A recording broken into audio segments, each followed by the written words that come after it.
This is a WWN Publishing Group recording. Copyright 2017, all rights reserved. Wild Pumpkin, a short story by Martha Sweeney from the Love Happens anthology. Read to you by the author. Chapter 6, Delilah. The following day, I bring a few items with me. The girls rush me, eager to see what I have. Their voices rise about an octave or two as they chat about the stuff. "What the hell is this?" Benji inquires.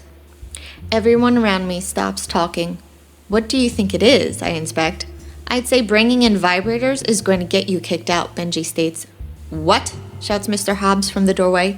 He storms over to us. "They're massage tools," I clarify. Mr. Hobbs inspects the few items that are on the table as Benji peers into my bag.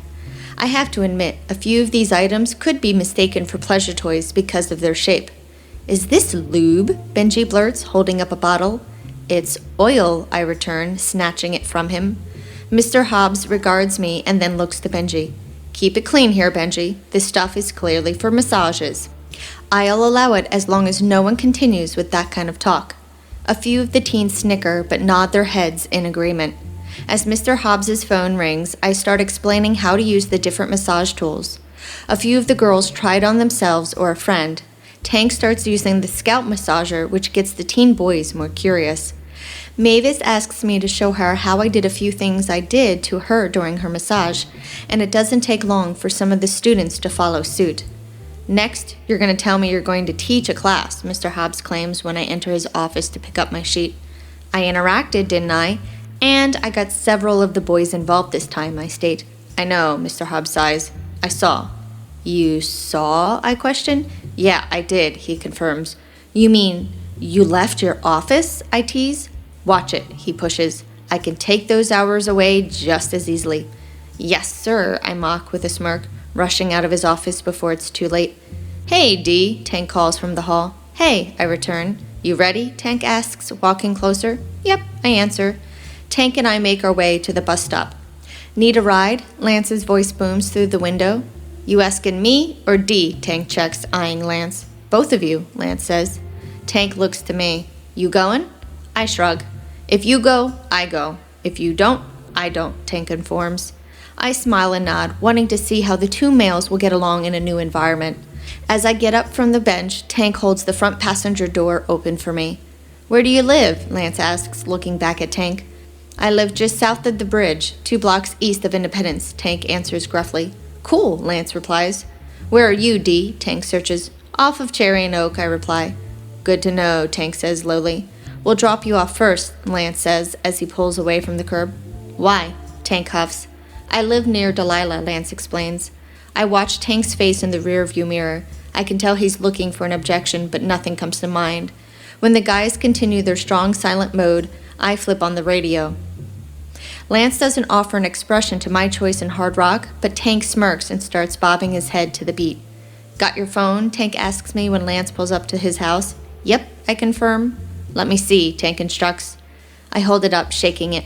Tank snatches it from me. "Hey!" I whine. Tank is silent while he performs an operation on my phone. I try to get it from him, but he slides further back in his seat.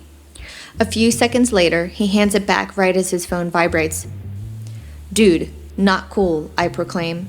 "If Preppy decides to get handsy with you, you got my number if you need me," Tank informs as he glowers at the back of Lance's head. "I don't want you to have my number," I huff. "I need to know when you're calling, babe," Tank replies. "I'm not your babe," I remind. Tank shrugs. "Not at the moment," he returns with a grin. I roll my eyes. "Bye, Tank." "Bye, Dee," he says. Tank gets out of the car and leans in through the window. "Behave," he instructs, looking at Lance. Tank looks down at me, offers a grin, and then steals a kiss on my cheek. "Ew, gross," I protest, wiping my face.